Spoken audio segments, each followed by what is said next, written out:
Hello दोस्तों, मैं सुमन जी के गीत 01 में आप सभी के स्वागत करती हूँ।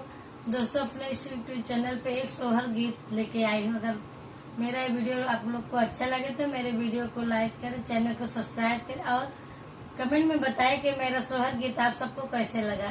धन्यवाद।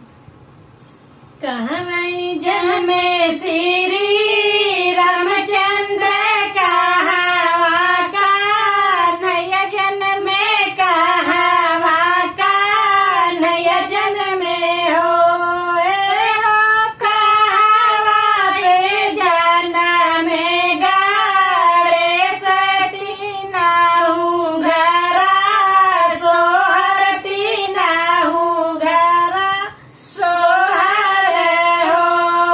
अयोध्या में जन्मे श्री रामचंद्र मथुरा का नया जन्मे मथुरा का नया जन्मे हो पर्वत पे जन्मे गाड़े सती नाहू घरा सोहरती नाहू घरा सोहर हो। के करे ही जन्मे श्री रामचंद्र